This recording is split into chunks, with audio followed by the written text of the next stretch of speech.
Kumusta mga kababayan? Isang mapagpalang araw po sa ating lahat. At sa video ito ay isa na namang kaalaman ng ating ibabahagi sa inyo. At ito nga ay kung paano ka mag-o-open ng bank account dito sa Poland. May dalawang bangko lang ako na i-recommend sa inyo. At ito ay ang Santander Bank at ang Credit Agricole Bank. Dito kasi, base sa aming experience, napakadali lang ma-approve pag nag-open kayo ng bank account. At napakasimple lang ng mga documents o requirements na hinihingi nila. Kaya kung wala ka pang idea paano mag-open ng bank account dito sa Poland, ikaw ay parating pa lang dito sa Poland or bago pa lang dito sa Poland, so panoorin mo itong video na ito hanggang dulo.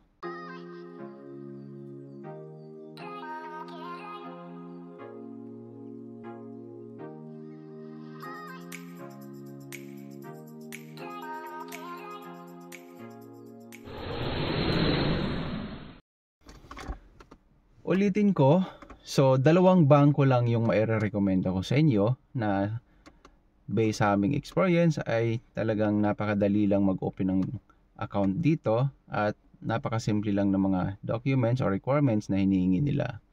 Ito ay walang iba kundi ang Santander Bank at ang Credit Agricole Bank. Okay, so umpisa natin sa mga requirements. Ano-ano ba yung mga requirements na hinihingi ng mga bangkong ito? Una na dyan ay inyong valid passport at kasama na rin syempre ang inyong valid visa. Pangalawa, requirements na hiningi nila ay ang inyong work contract, ang inyong kontrata sa inyong current employer. Okay, hindi previous employer kundi current employer. Okay? Pangatlo ay ang inyong work permit. At syempre, ganun din. Ang inyong work permit ay galing sa inyong current employer. Hindi galing sa mga previous employer. Okay? Dapat ang dadalhin nyong mga documents ay mga original copy. Kasi pagdating nyo sa bangko, sila rin bahala mag-xerox niyan at ibabalik sa inyo yung original copy. Kukunin nila yung xerox copy. Okay, so ilang requirements na ba yung nasabi natin? Una, yung valid passport at kasama na dyan yung inyong valid visa. Pangalawa, yung work contract nyo. Pangatlo, yung work permit. Okay, na work contract at saka work permit na galing sa inyong current employer. At ang pang-apat na requirement ay ang inyong PCL number. Ang PCL number is yan po yung identification nyo, record nyo dito sa Poland as a immigrant worker. Okay? So, yun po. Yung PCL number naman, kung hindi nyo pa alam, so meron din po tayong video na ginawa para meron tayong video para dyan kung paano naman tayo makakakuha ng PCL number na yan or yung pinaka-identification number natin dito sa Poland. So, yun, apat na requirements ang kailangan nyo. So, una, ang inyong valid passport na may valid visa. Pangalawa, ang inyong work contract.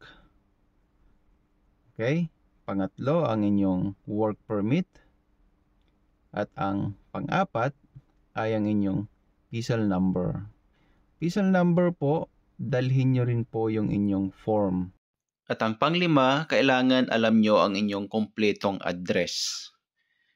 It's either live out man kayo or nasa accommodation ng agency. So, kailangan alam nyo ang inyong address. Mas maganda kung meron kayong dalang proof of address.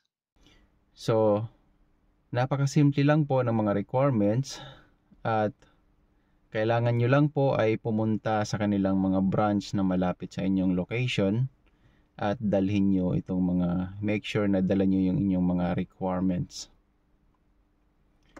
Okay, so yun lang po. Maraming salamat sa panonood. Sana ay nakatulong po sa inyo itong video na to para sa mga bago pa lang sa ating sa ating vlog. Huwag niyong kakalimutan na mag-subscribe sa ating YouTube channel or i-follow ang ating Facebook account.